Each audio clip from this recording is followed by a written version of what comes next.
Hello, and welcome back to The Director's Cut, brought to you by the Directors Guild of America.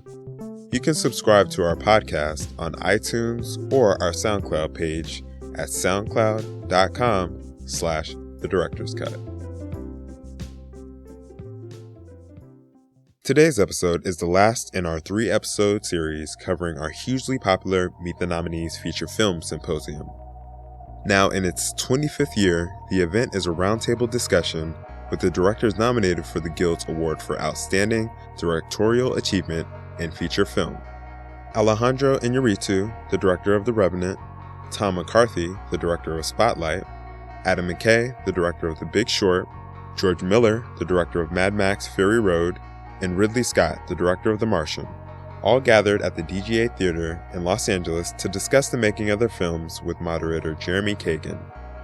So please enjoy part 3 of our Meet the Nominees episodes and hear about how our nominees staged complicated scenes with actors, extras, stuntmen, crew members, and even moving vehicles, as well as the challenges they faced and discoveries they made during the editorial process. Enjoy.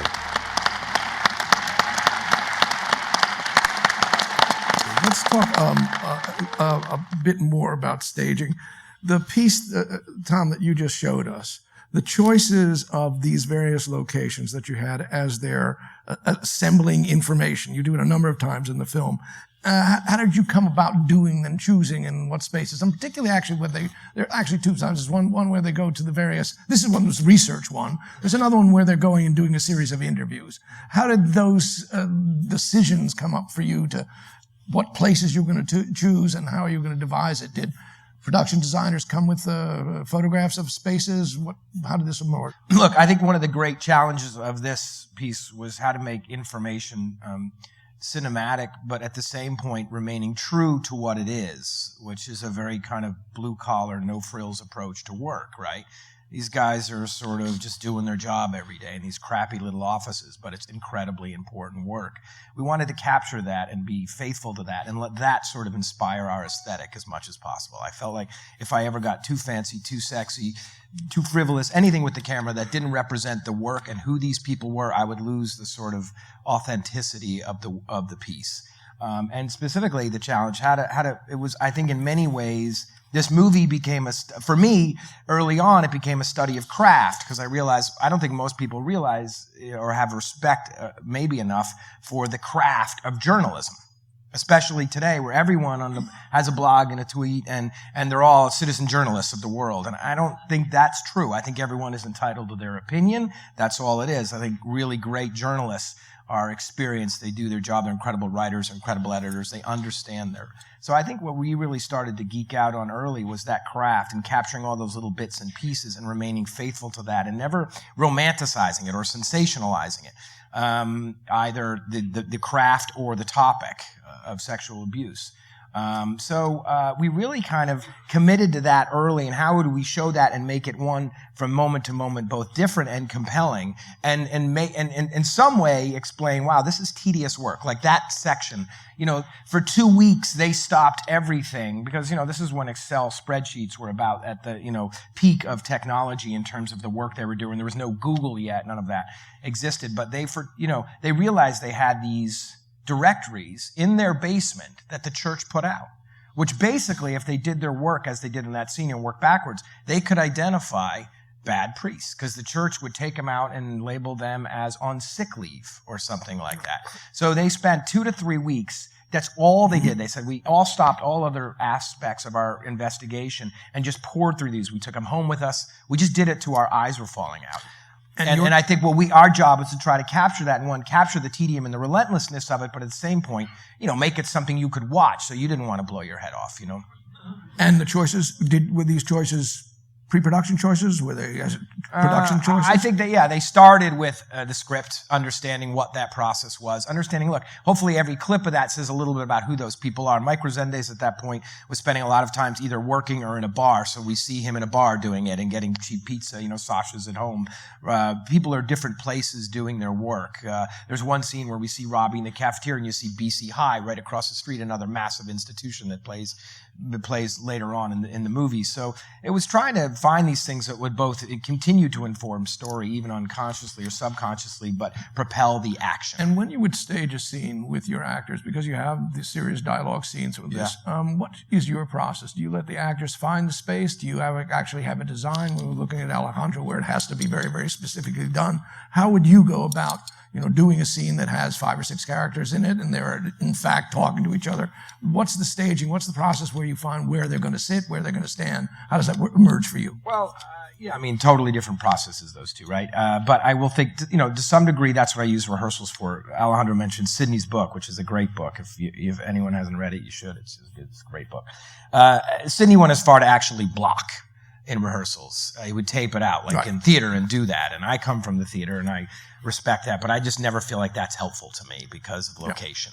So normally my rehearsals are for understanding the material, getting everyone on the same page, and then just show up and just clear the set and just work with the actors for as long as I need to.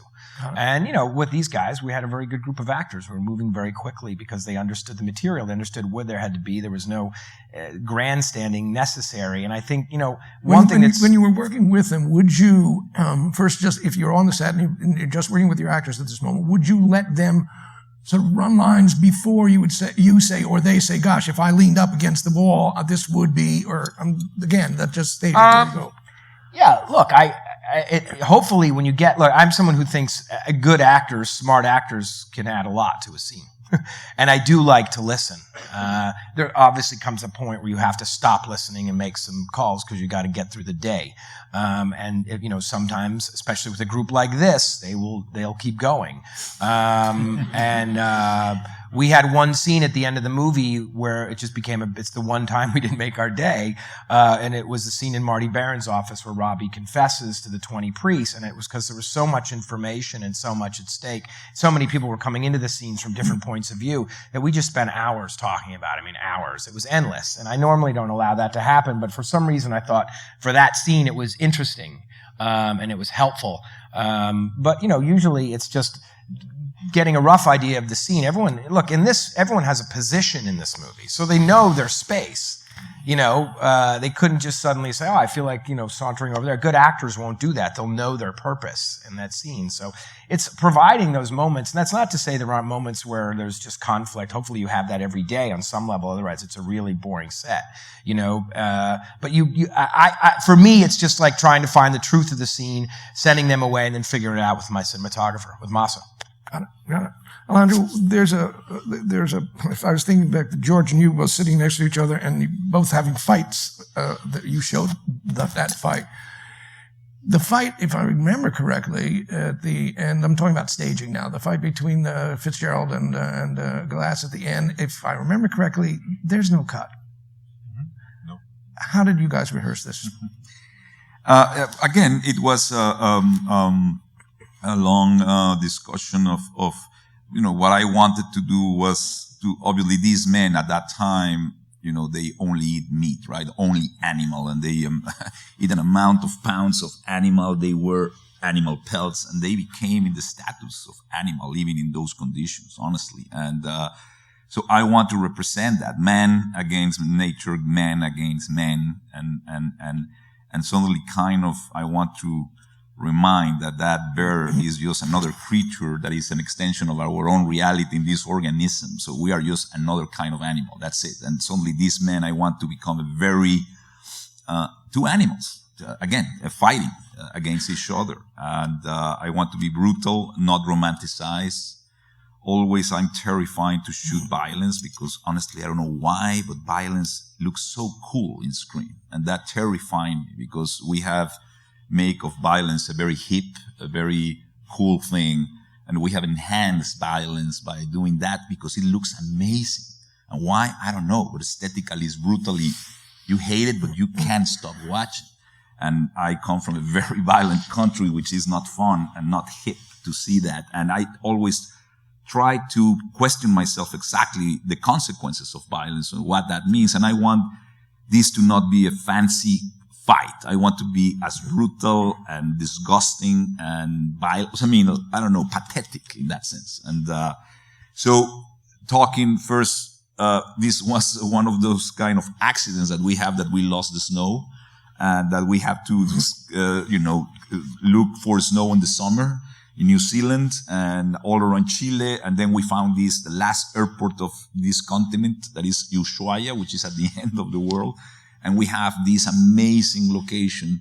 So we found this river that in a way is similar to the geography of the last battle that we have shot just before when they go into that slide, we have shot everything in Calgary. So we have to find something that match geographically to that in the summer with snow, and nobody guaranteed that. So we found this piece. This river was perfect to allow a body to go, to horses to cross, all those technical things.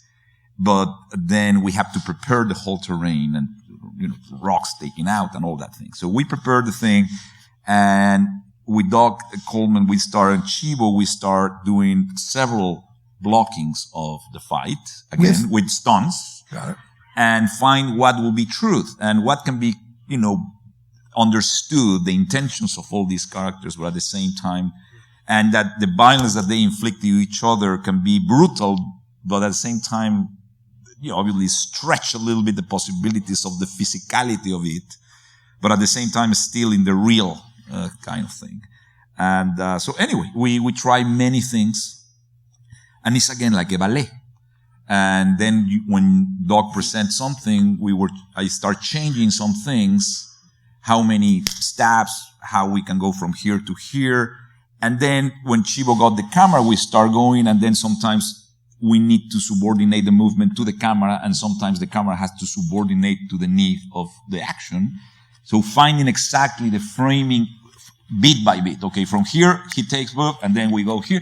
So it was like molecularly, as you basically do molecular work with a scene, we were molecularly understanding piece by piece, and then, okay, now how it's going to work, and then the stunts do it, the actors see it, they shake their pants, they say, really? Yes, really? And then they start doing it. How long did it take little. them to get ready so that you could actually shoot the two actors? I think it didn't take a lot. I have to say that, fortunately, Leo and Tom are really young and very well fit. I think you have experience with this guy. He's like a maniac of that. It's scary. And he always was doing me things like that. He said that he can kill a guy in 2 seconds, and I believe it. He almost killed me, like here and here and here. And he's like a very scary kind of thing. So Tom is really into that, and so I didn't have problem with that.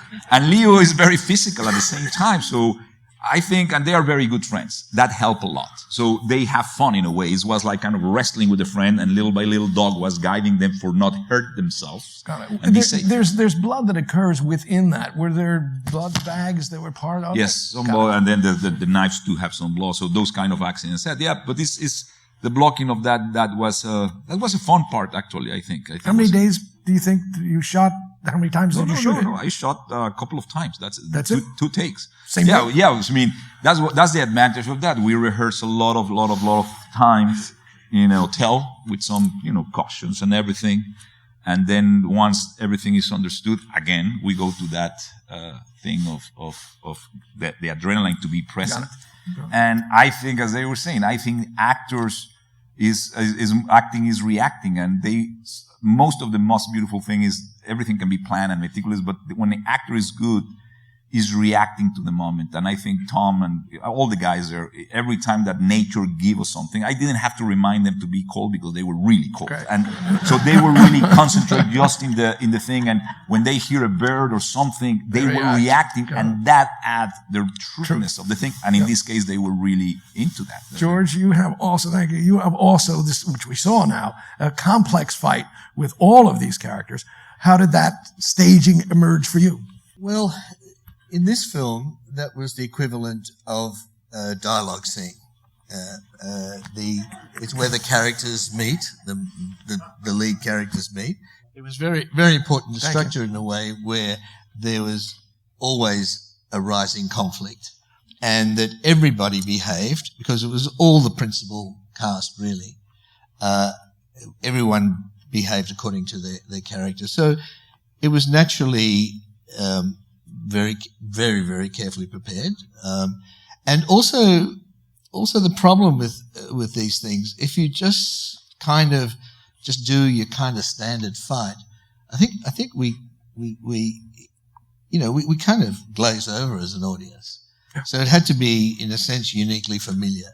So it was Max who had a mask, a chain, through a door onto an unconscious Nux, and Furiosa, who didn't have her arm, and a shotgun that really didn't have any bullets, and all these things, and girls, the wives who'd never ever probably seen any violence, being brave enough to get involved. So all of that was very carefully choreographed. Again, the staging was done through the stunt crew, and in the same way that we block it out. Would you have, because there are what, 6, 7, 8 people in this particular scene? Would you have 6 or 7, 8 stunt people block it for you before? Yeah. They would, for a film like this, everyone would have a matching stunt person. And the scene was storyboarded, but then it had to become real, so that it was blocked out. That was done with the stunt crew. And then at a certain point, Tom's stunt double, Jacob, would take. Was Jacob? Yeah, it's great. And they look. It's incredible. They look the same.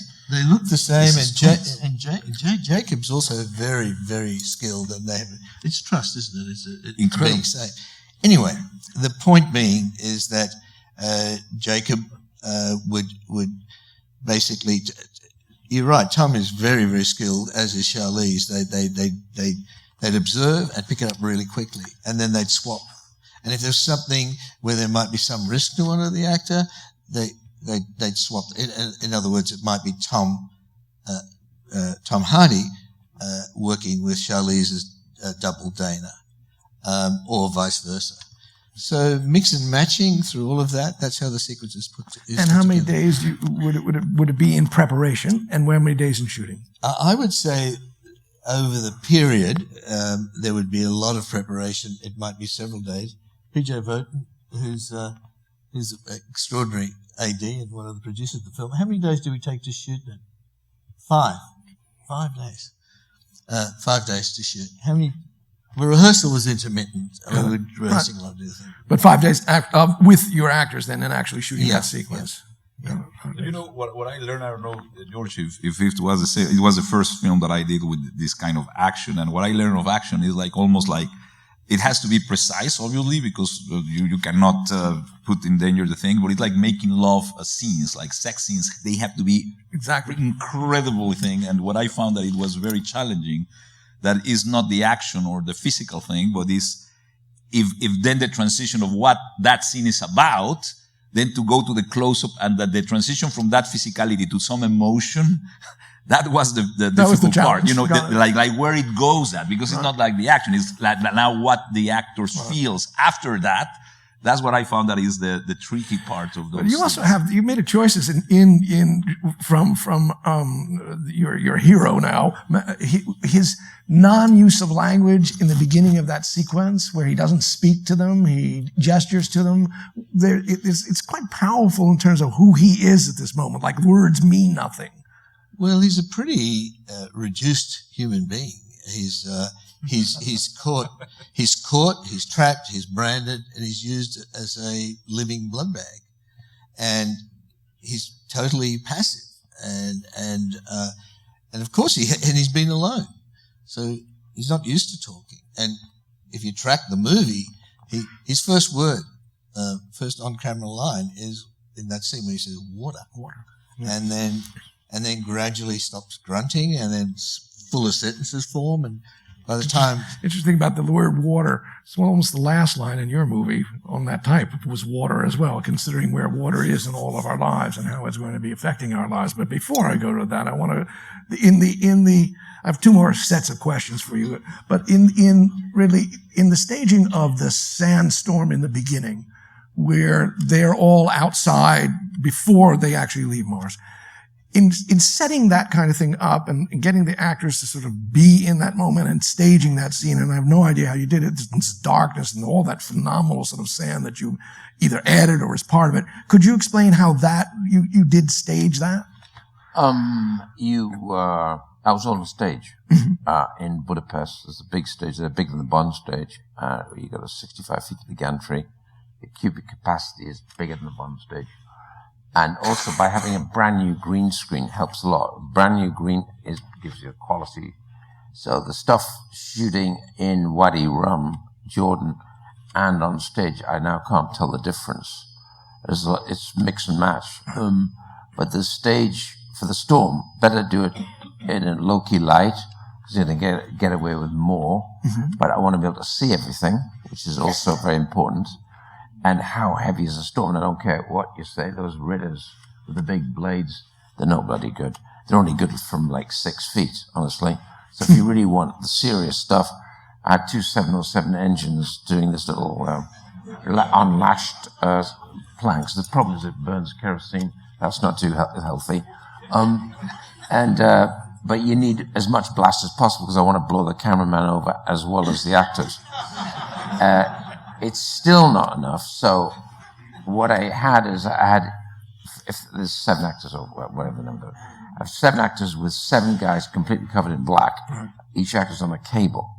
So they're fighting the guy who's holding them back. He's in black because I know I'm not going to see him back there. So they're on about a 30 or 40 foot, 50 foot cable. And they're going to jerk him around. It's not rehearsed. You just say action. And they're trying to do the dialogue at the same time. I've got a guy's like an anchor yanking him as wind would blow. If that wind was 180K, which it would be, you would never know where it was coming from. So I try and throw the actors as much as possible. And at the end of it, check. You okay? Yeah, we love it. Okay, let's go again. Good. And we go again. And whatever your wind machines are, whatever your combinations, because by then you get your combination down to too much dust, white blocks it out, too much smoke blocks it out. You want hard vermiculite with a teeny bit of mixture. It's like mixing a vodka martini, actually. Not too much vermouth. So you can see through it, because then I know it's still not going to be enough. So then I'll have the digital house will lay over each shot very sharp vermiculite, as it were, fake vermiculite, digital vermiculite. So you gradually layer it in it. I love to grade the movies afterwards, so I sit down. Usually the cameraman's gone, so I grade the whole movie. And it's fast. It's great and I grade, when you have those layers over, you can then literally grade them, say more, less, or darker. So it's all in the grading. And the acting. The last 2 questions. Where are you in the editing room in your process? Are you at home giving notes to your editor somewhere else? Are you in the editing room? What's your process of editing right now? And I know it's changed since we've been working. I tend to overlap. Once I've got it into a director's cut, I'm already prepping the next one. I'm shooting in 8 weeks now in Australia. And so I've got a full crew there working right now. So I like to, because I get really bored. And I think I've learned many different ways in the editing room. Sit there, choose the shot, choose the frame. And by the time, if you don't watch it, you're going to get really blunt. It's a bit like a comedian telling the joke. 2 times, it's okay. 3 times, 4 times, 5 times, I'm going to change the joke. And so, also every edit is exclusive. You must be very choosy about the number of times you sit down and watch the whole movie, because you're going to get so bored with your own work that you're going to start cutting things out that you shouldn't be. So I always watch incrementally, scene by scene, never put together.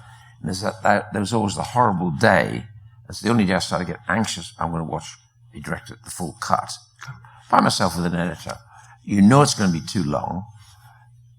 Usually it's, there's going to be some good stuff and there's going to be some long stuff.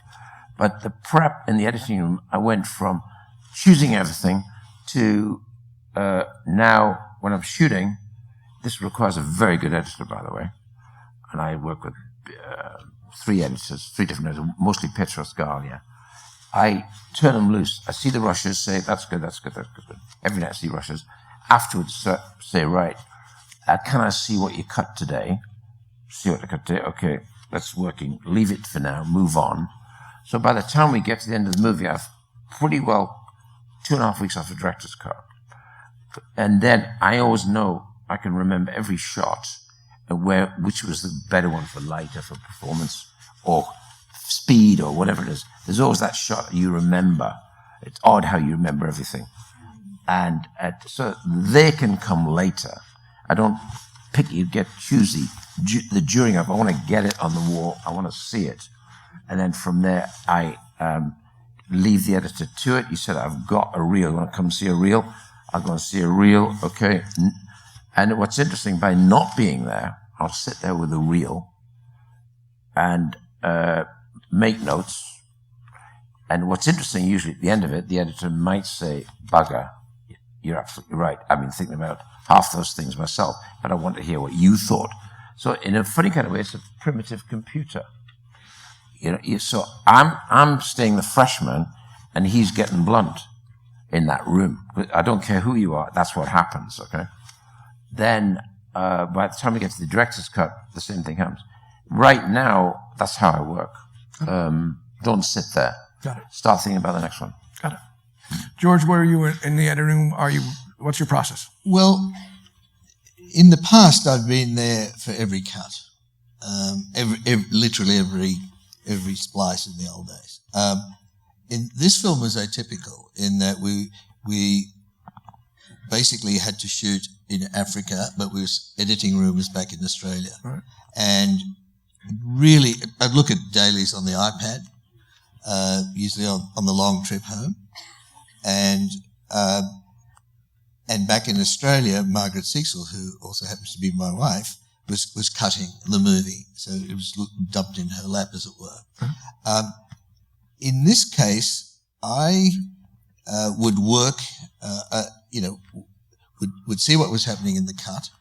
But when we came up against what seemed to be an intractable problem, because this was a very complex movie, to keep a kind of coherence, a spatial coherence with all this stuff going on, is really, really important. There had to be very rigorous causal relationship, one shot to the next. At the same time, it's not just colour and movement. You're really trying to get those moments where there is a progression of character and the relationship of character and the information when the exposition when the audience needed the exposition. Right. The withholding of information, and then, I like the notion of drama being the well-orchestrated withholding of information. And Margaret was such that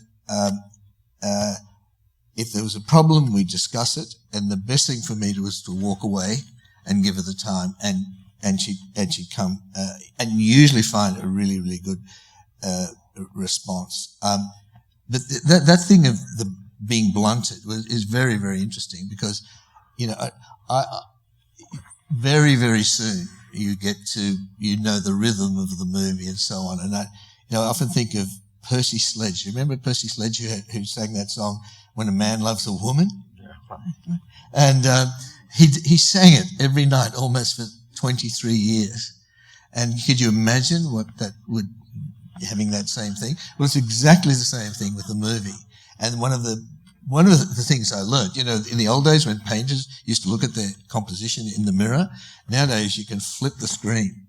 It's quite a shocking thing because just like a composer would remember the same music, we have intense memory, so it's burnt into your brain. And flipping it is really, really interesting because you do not your brain is already almost hardwired to see it a certain way. So it's all about dynamics, and if you get blunt, you're going to lose the dynamic. So you've got to step back and keep constantly being fresh. Like being a painter, I'm a painter, and you step back, you stare at it and walk away and leave it. Or like Marty does, which I suddenly realized it kind of makes sense, but it does prolong your process. He will cut and then go on holiday and return and look at it like 6 months later. I said, how does he do that? But I think he comes back and goes, oh my God, and then go, what, that, Yep. and goes, boom, boom, boom, boom. Yep, makes sense. It's sharpness, isn't it? It's what? Sharpness. Yes, there is a way that you can almost force the amnesia. If you get into the space and you say, I've never seen this before, where you can watch it, and you're watching it, and it's a little bit like running your hand over, some wood, sandpapered wood, and you feel a little glitch. And you say, okay, we've got a problem there. But it's a tricky thing. And it varies film to film. In the past, I've often done a lot of editing. Now, the myself. technology has changed so much for all of us that I wonder whether you are also, how that has affected you in the editing room for both of you. I mean, obviously, everything's faster and everything's It's way easier. faster. And to some degree, that's an incredible advantage, but another degree, that also may not allow you to, in fact, both of you are talking about, have the perspective you're talking about. I think if you're aware that you need the perspective, you can find a way to get it. It might be just, going for a walk around the block. It might be because one of the major jobs of the filmmaker is basically to be the guardian of the narrative. You're there trying to see every part in the context of the whole, and the whole is always privileged over the parts. And providing you know that, and you, it's a mosaic art. It's very much like music, and the way the little bits fit together, you're trying to keep dispassionate about it, carry none of the emotion you might have had on the set or whatever your feeling was on set. On set, I always like to be neutral, like really neutral. If you're feeling down, that's okay. If you're feeling euphoric, that's dangerous, because everything is good. I don't know how people made movies on cocaine, because everything would have been great. I just don't know how to do it. So I think you look for those sort of neutral places to let the footage do the work. Speak to you. Got it. Alejandro, where are you in the editing process, particularly on this film? I think very much, what Ridley and George has said is basically the whole thing. For me, it has been changing the same. I edit myself Amores Perros, my first film, in my studio, and I was getting crazy. It was 8 months by myself in the office doing it, and it was trying to find the whole thing. And then fortunately in 21 Grams, I find a great partner, which is Steven Mitrione, which we have been, he has been editing my film since then, which was great, because I think we have developed for all these years kind of a silent communication.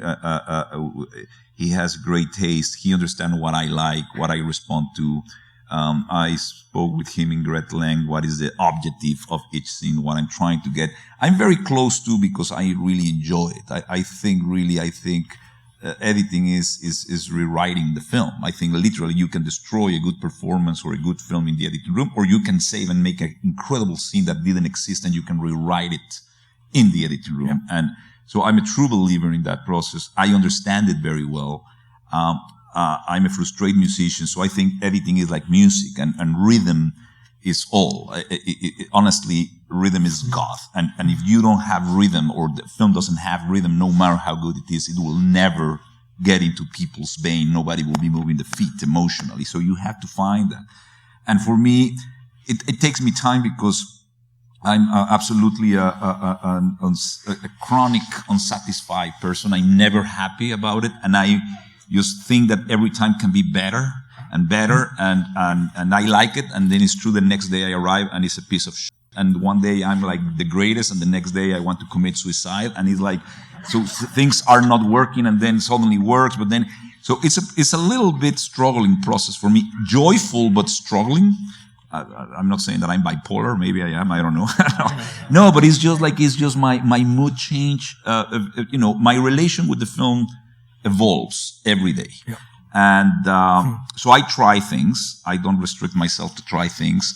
In this case, it was particularly very strange, because we shot the film, and then because we were caught without snow, we were planning to shoot so suddenly came to LA with a very strange situation. I have most of the film, but I didn't have the ending of the film, and I didn't have the beginning of the film, and I didn't have a very important middle section of the film. So I have like a very strange thing. So I start editing, as we were in pre-production looking for finishing the film when we have to release on December. So it was a very stressful. I have never been in a situation like that. Normally I take time to edit and it's joyful, and then the music. This time was literally a torture because I was editing something without the right pieces in pre-production, solving problems that probably will never be. So, I mean, it was very weird.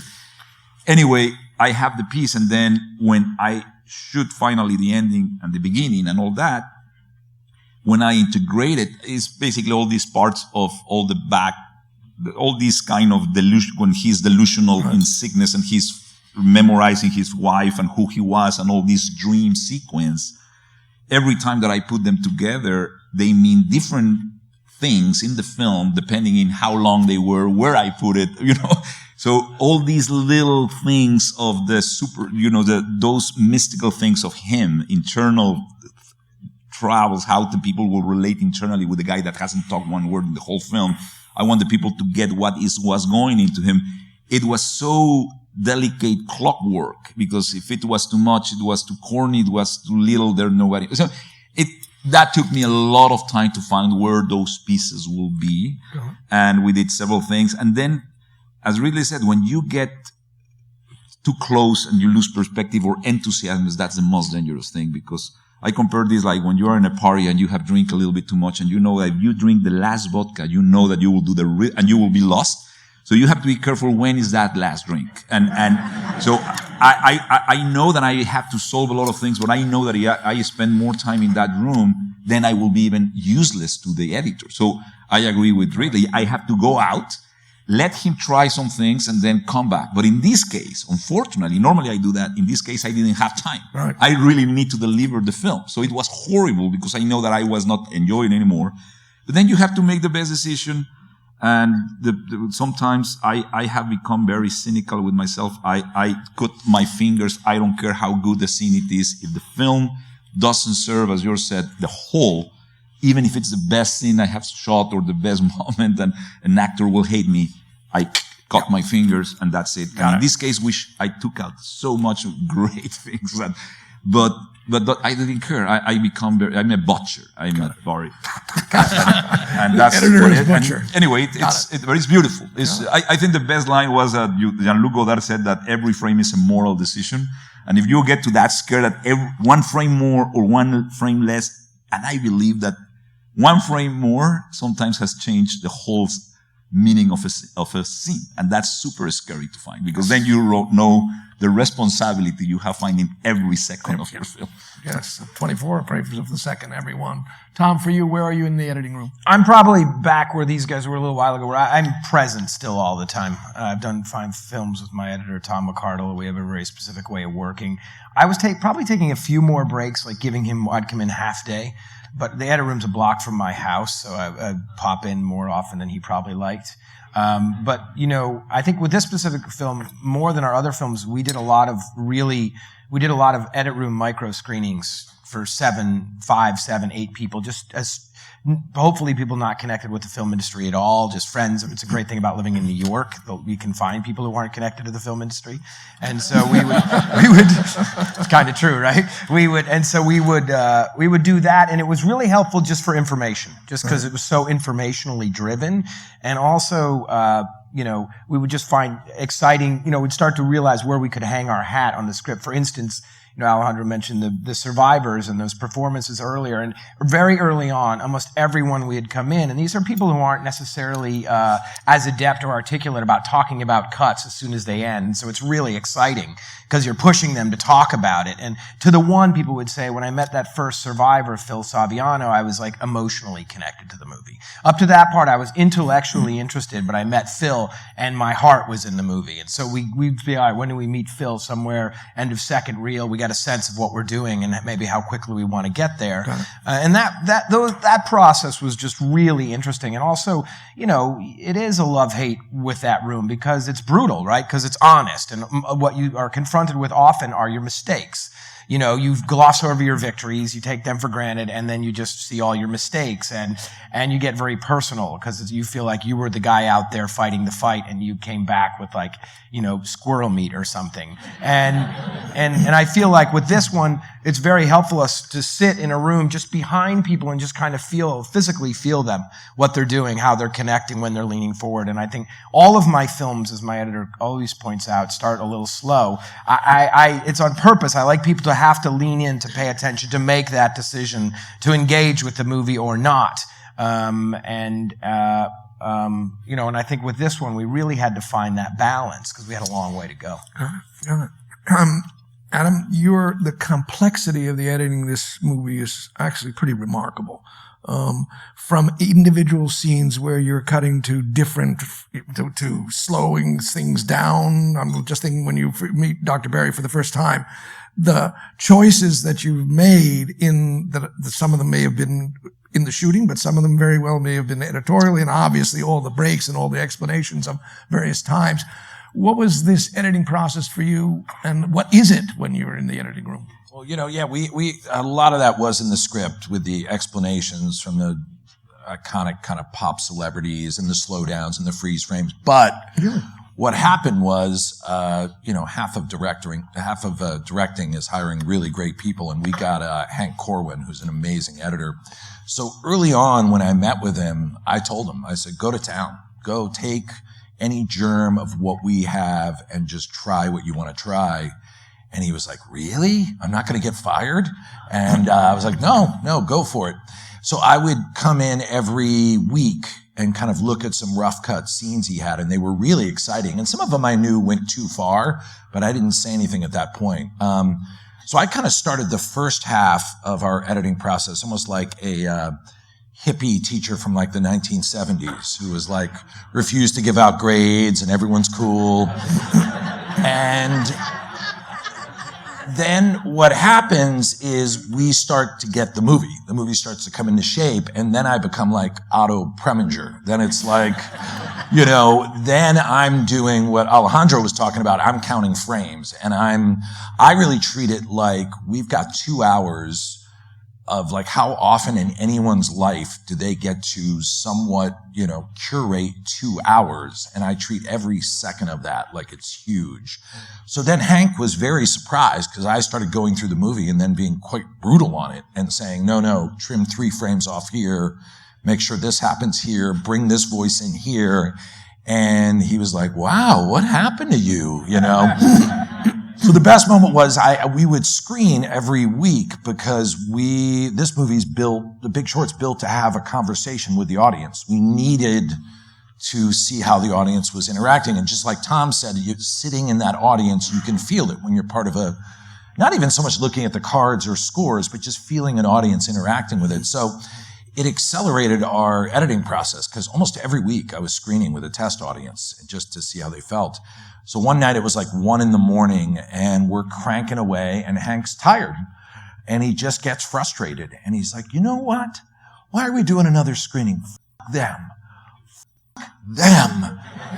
And there's a long beat and I just go, Hank, who's them? And he goes, I don't know. I'm tired. And I'm like, Hank, them is me. He's like, I'm just tired. So yeah, it was really 2 gears. The one gear was like exploration. We brought our composer in really early. So he was like writing music for these kind of experimental scenes that we were just trying. Everything was open. We tried everything. And then the second gear is, now let's make a movie. And then it becomes kind of a different gear. So this is really a 2-year editing process for you? What's that? Was it 2-year editing process for you? 2 gears. 2 gears. Boy, I love the idea of 2 years. 2 gears. I'm better. I actually just produced on a movie that was a 1.5 year editing process. Not fun. No, this was just 2 gears. You can clearly feel it go from exploration to we're now making a movie. And I find both equally as enjoyable. I'm thinking, because you said something in the script. When we first actually meet Baum and he's walking across the street in New York on that telephone, and there are a number of freeze frames and there are a number of cutaways as well. Was this all scripted, or is there as we were all talking about, are you rewriting your movie in the editing room? So here's what it is. So yes, they were scripted. There were definitely voiceover with implied freeze frames there. But what happens in the edit room is Hank did this beautiful thing with Carell in the scene that you guys saw, which I had written freeze frame, but he did a double freeze frame and he chopped up the dialogue. And this is what a great editor does for you. And I was like, oh, that is really cool. And out of nowhere, he pulled in that Guns N' Roses song. And I told him, I go, I've used that song in another movie. And he's like, it works. And I was like, looks like we're using it again. So it just all became expanding on the movie. The big one was the fact that we wanted to show where American culture was at while we were all missing this really obvious bubble. If you look at the math now, it was so obvious, the housing bubble and the collapse that was coming. And what were we thinking about? So we had the idea of, like, I had written into the script that you would see music videos, cutaways of kind of trash news. And Hank really took that and went even further. And he just, at one point, his boldest choice was he had this Ludacris video that off of Christian Bale, he just bops into this Ludacris video. And it took me like 3 minutes to adjust to it. And then I was like, I like that. And then all of a sudden that started changing the movie, where we could jump into American culture whenever we wanted. And the chapter headings were discovered in the edit room as well, where we would do a quote and then show images of American society. I'm told your famous quote about from the Washington, D.C. bar, which I love very much, which is "Truth is poetry and everybody hates poetry," is actually your line. Yeah, we looked high and low for quotes for that. And I finally said, like, I want a line that says something like, "Truth is like poetry and everyone fucking hates poetry." And Hank was like, let's just put that in. And I'm like, you can't attribute it to someone. I should have called Tom and begged him to let me attribute it to him. But, so I finally at one point put the old baseball manager, Billy Martin. And then I thought, like, probably like Deborah Martin, his daughter, is going to call and sue us or something. So, when in doubt, just always say overheard in a blank, blank, blank. So, yeah. That quote's fake. The other two are real. The other two are definitely real. Advice to a new director. New director, shoot stuff. Put it up online. Don't wait for your opportunity. Don't wait for your connection. Grab cameras. There's tons of them now. They're cheap. The internet is an amazing thing. If you're in some weird town in North Dakota, start a film festival. Just shoot. Don't wait for it to come to you. Advice to a new director, Tom. Find some good people to collaborate with. Like, find your little posse. Find some people that, like, you think like you do or don't think like you do, and engage with them and surround yourself with those people. I think young artists need that. Great. Alejandro, advice to a new director. I think not be, liberate from fear of failure. I think that, learn to be humble, to be learning while you are doing things, because that's the only way you will realize that you are moving or what is going wrong. But conceptualize things and not doing it by fear to fail, that's the worst trap. So doing it liberate you from fear just by doing it. Right. George? Definitely shoot regardless, and really try to shoot something that you really want to say. Find things that you really want to say. Ridley, advice to a new director. If I'd realized what I know now, I'd have been a hedge fund trader. Because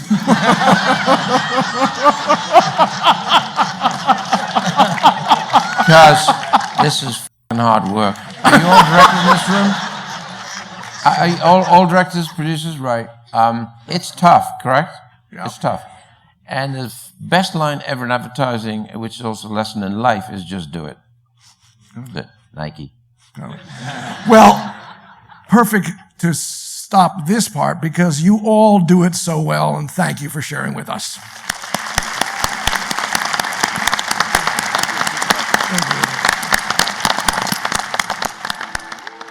We hope you enjoyed listening to part 3 of this exclusive discussion. You can watch the full video of the feature film symposium and many other director Q&As on our website at dga.org/events. Please continue to check back for more feature film Q&As and expanded content from DGA events and the archive. And if you're enjoying the Director's Cut, please subscribe to it on iTunes or our SoundCloud page so you won't miss an episode. And leave us a review. We'd love to hear your feedback. We hope you hear from us soon. This podcast is produced by the Directors Guild of America. Music is by Dan Wally.